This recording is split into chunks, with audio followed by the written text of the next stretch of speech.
नमस्कार। कैसे हैं आप? ठीक है। एक साल पहले कन्याकुमारी से कश्मीर तक हमने भारत जोड़ो यात्रा की।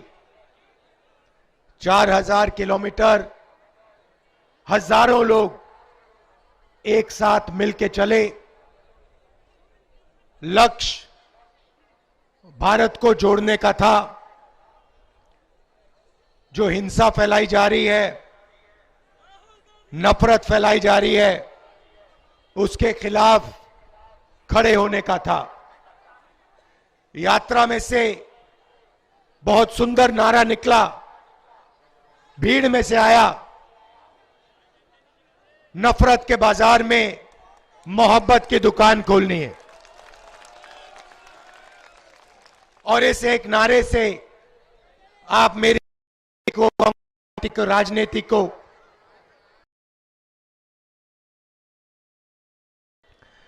यात्रा पे बहुत सारे लोग हमारे पास आए, किसान आए, गरीब लोग आए, छोटे व्यापारी आए, और जो उनके दिल में था उन्होंने हमें कहा।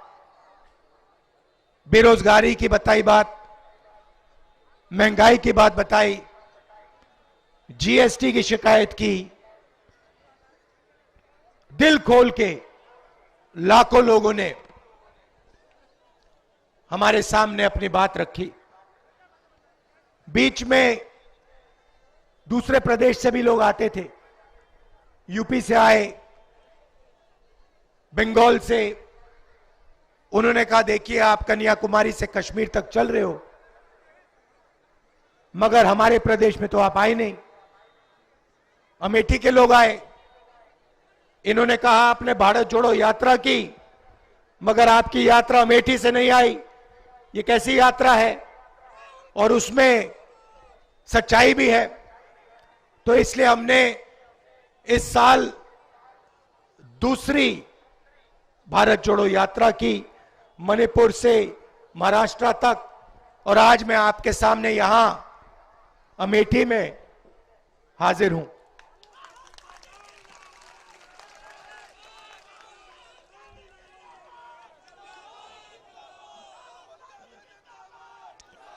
मणिपुर में आग लगी हुई है। मैं आपको मणिपुर के बारे में बताता हूं। वहां पे सरकार ने 2 वर्गों के बीच में लड़ाई करा दी।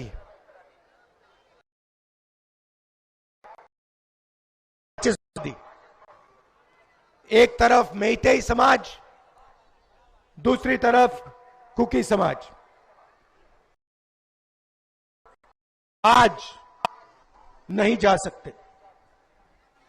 मैं आपको अपनी बात बताता हूं, हिंदुस्तान के एक प्रदेश में क्या हो रहा है।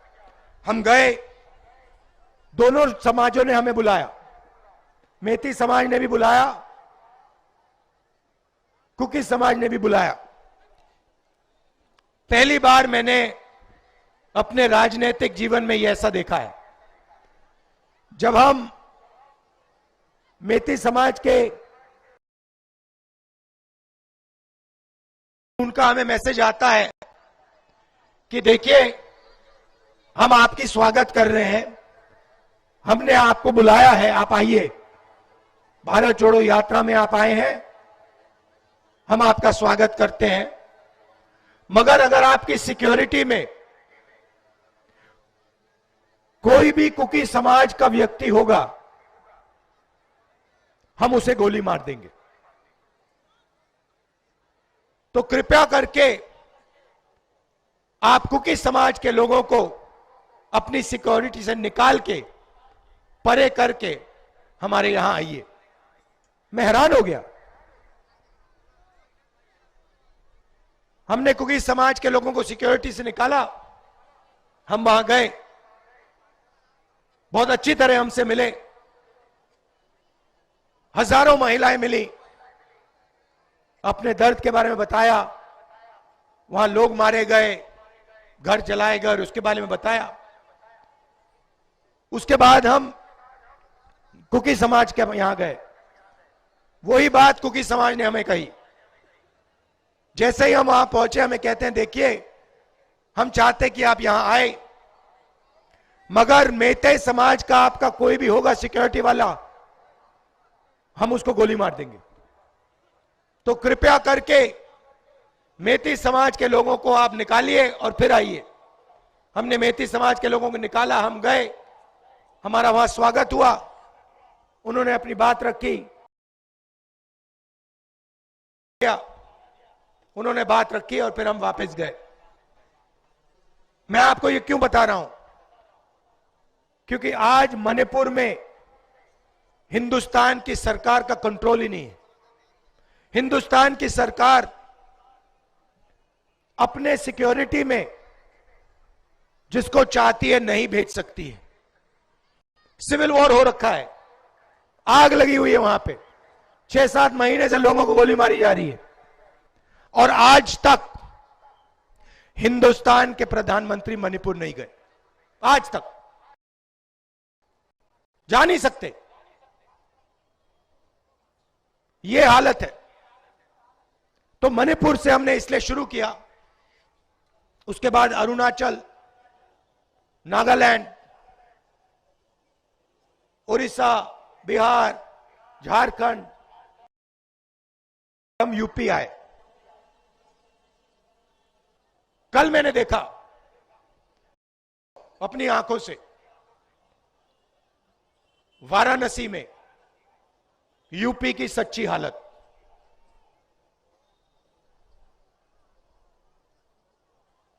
सड़क पे रात को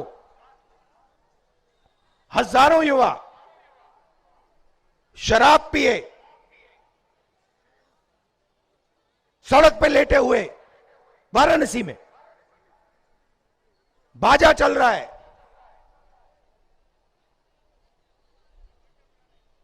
शराब पी पी के पूरा आपके युवा वाराणसी में नाच रहे हैं। और सुबह मेरे पास आते हैं, वो वाले नहीं, दूसरे युवा आते हैं, मेरे सामने ऐसा कागज पकड़, हमारी जिंदगी बर्बाद हो गई, पेपर लीक हो गया। एक पेपर ने एक के बाद एक, जो भी पेपर यहां होता है पेपर लीक हो जाता है। मेरे पास रोता हुआ युवा आता है, कहता है राहुल जी मैंने 5 लाख रुपए कोचिंग सेंटर को दिए, 5 लाख रुपए। मैंने सपना देखा था मुझे रोजगार मिलेगा रेलवे में। एग्जाम के दिन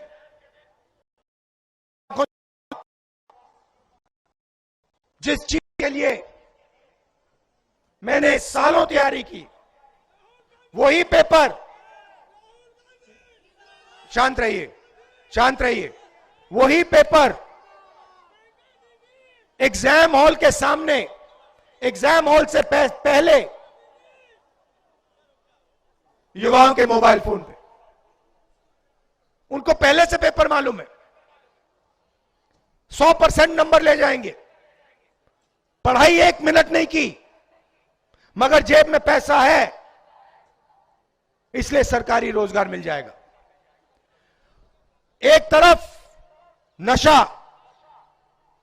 और दूसरी तरफ जो बेचारा रोजगार करना चाहता है, काम करना चाहता है, उसके लिए पेपर लीक। 40 साल से सबसे ज्यादा बेरोजगारी आज उत्तर प्रदेश में है, 40 साल से ज्यादा। यहां पे किसी को रोजगार नहीं मिलेगा, नहीं मिल सकता। सच्चाई है, अच्छी लगे ना लगे, सच्चाई है आपकी।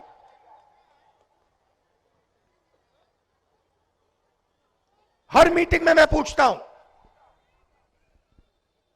उत्तर पिछड़े वर्ग की कितनी आबादी है? आपको मालूम है हिंदुस्तान पिछड़े वर्ग की कितनी आबादी है, जानते हो? 50%। गिनती करो, 50% पिछड़े हैं, दलित कितने हैं? 15%। 50-15 कितना हुआ? 65। 8% आदिवासी हैं। 65 में 8 जोड़ो, कितने हुए? 73। 73% पिछड़े, दलित और आदिवासी। मैंने माइनॉरिटी की बात नहीं की अभी, उनके बारे में नहीं, वो 5% है। ठीक है। अब मैं आपसे पूछता हूं, हिंदुस्तान की सबसे बड़ी 200 कंपनियों में पिछड़ी जात, दलित और आदिवासी कितने मालिक हैं? एक नहीं है। एक नहीं है। मैनेजमेंट टीम में कितने? एक भी नहीं है।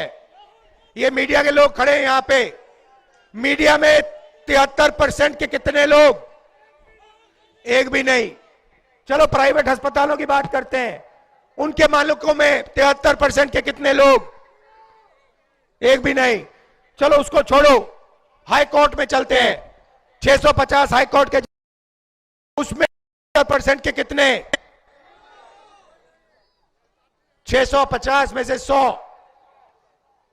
चलो प्राइवेट अस्पतालों की बात करते हैं, वेदांता, एस्कॉर्ट्स, मेदांता, इनमें से आपके कितने मालिक? 0। बड़े बड़े अस्पतालों में जाओ, बड़े बड़े डॉक्टरों के नाम पढ़ो, उसमें से पिछड़े कितने, दलित कितने, आदिवासी कितने, बताओ? 0। एक नहीं। सरकार में जाओ, 90 अफसर दिल्ली की सरकार चलाते हैं, आईएएस अफसर हैं, बजट को वो बांटते हैं। 73% कितने? 3 ओबीसी, 3 दलित, 1 आदिवासी, वो भी पिछले कमरे में। बड़े मंत्रालयों में नहीं, फाइनेंस मिनिस्ट्री में नहीं, डिफेंस मिनिस्ट्री में नहीं, वो पीछे कमरे में बंद। 73 आबादी, कहीं भागीदारी नहीं आपकी। अच्छा ये बताओ, 200 सबसे बड़ी कंपनियों का मालिक जनरल कास्ट में व्यक्ति है? एक है।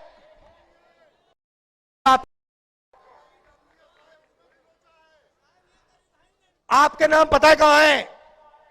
मैं आपको बताता हूं। आपके नाम जुडिशरी में नहीं मिलेंगे, आपके नाम मीडिया में मिलेंगे, आपके नाम प्राइवेट अस्पताल की कंपनियों में नहीं मिलेंगे, प्राइवेट कॉलेज में नहीं मिलेंगे। बड़ी बड़े ब्यूरोक्रेट्स हैं, कमाते हैं, वहां आपके लोग नहीं मिलेंगे। आपके लोग मजदूरों की लिस्ट निकालो, मनरेगा की लिस्ट निकालो और दिल भर के अपने नाम वहां पे पढ़ लो, जितना पढ़ना है पढ़ लो।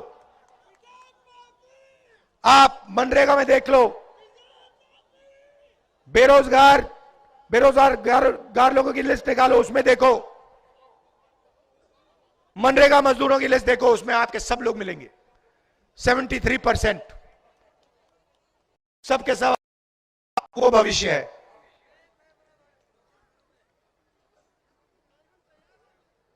ये हो रहा है आपके साथ,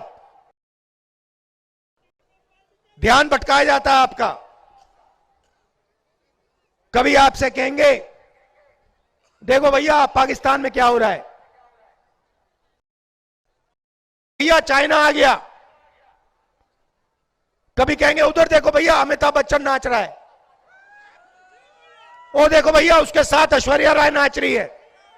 आप लोग इधर उधर देखोगे, ओ हाँ भैया वहां पे पाकिस्तान में बड़ा प्रॉब्लम, ओ भैया देखो चाइना में ये हो रहा है, ओ देखो भैया ऐश्वर्या राय नाच गई। मीडिया में आपको यही दिखेगा। 73% की मीडिया में बात नहीं होगी, मजदूरों की बात नहीं होगी, किसानों की बात नहीं होगी। और 24 आज का युवा नशे में,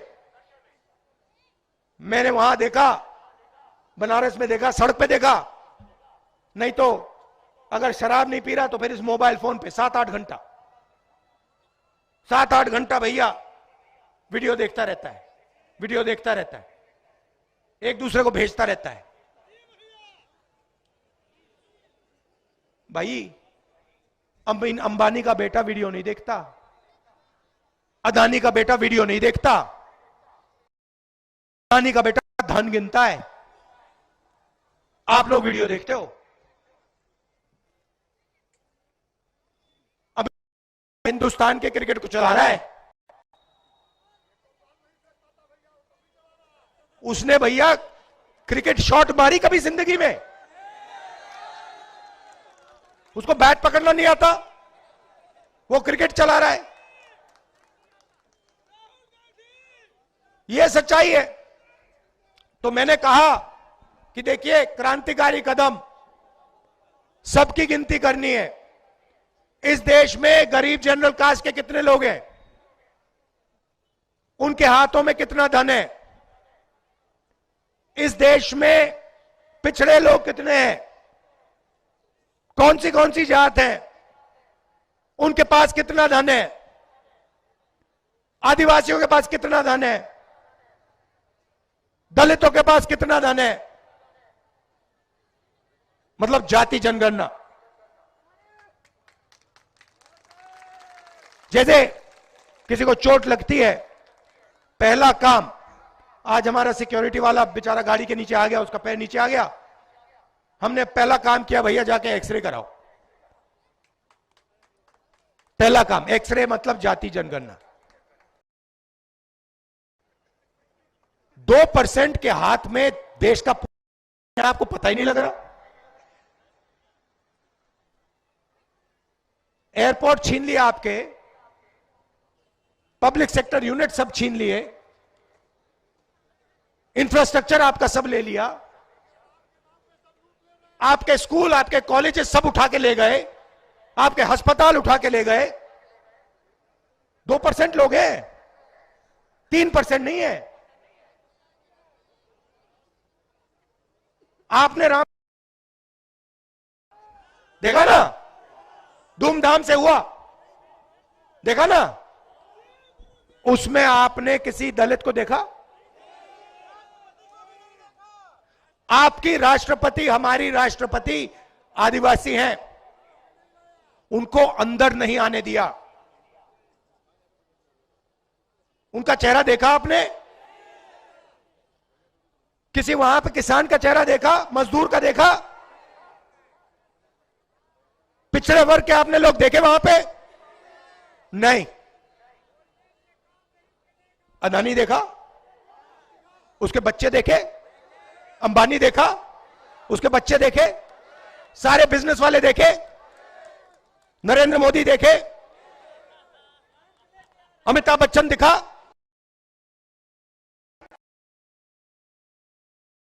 इनका हिंदुस्तान है, तुम्हारा है ही नहीं, तुम्हारा है ही नहीं, तुम बात नहीं समझे, सोए, तुम्हारा हिंदुस्तान है ही नहीं। तुम्हारा काम भारत माता की जय, तुम्हारा काम जय श्री राम, उनका काम पैसे गिनने का, उनका काम प्राइवेट हवाई जहाज में उड़ने का, उनका काम मजे लेने का, आपका काम इधर उधर देखने का। उधर देखो भैया पाकिस्तान में क्या हो गया, ओ भैया उधर देखो अमिताभ बच्चन ने नया डांस मारा, ओ देखो भैया वो प्रियंका चोपड़ा नाच रही है। करते जाओ भैया, करते जाओ, जितना करना है करो, मजे लो, भूखे मर जाओगे सब, भूखे मर जाओगे, सबका टाइम आएगा, कोई नहीं बचेगा, सब भूखे मर जाओगे। नहीं, किसान दिल्ली जा रहे हैं, देखा आपने? वहां पे जैसे युद्ध में ना टैंक को रोकने के लिए दीवार बनती है ना, बड़े बड़े वो बनते हैं लोहे के, वो नरेंद्र मोदी ने लगा रखे हैं। आप फोटो देखी, किसान पुलिस वालों को खाना खिला रहे हैं, किसान पुलिस वालों को खाना खिला रहे हैं, और पुलिस वाले, ये है हिंदुस्तान। आप देखो, किसान, समझो, पहले नरेंद्र मोदी जी ने 3 कानून बनाए, उनके जेब में से माल छीनने की कोशिश की। किसान मांग क्या रहा है? किसान कह रहा है हमें एमएसपी दो। इसमें क्या बड़ी बात है? वो 14 लाख करोड़ रुपया 15-20 अरबपतियों को माफ कर देते हैं, और किसान को धान एमएसपी, बड़ी बात है इसमें। हमने मैनिफेस्टो में लिख दिया है, कांग्रेस पार्टी लीगल गारंटी किसान को एमएसपी देगी,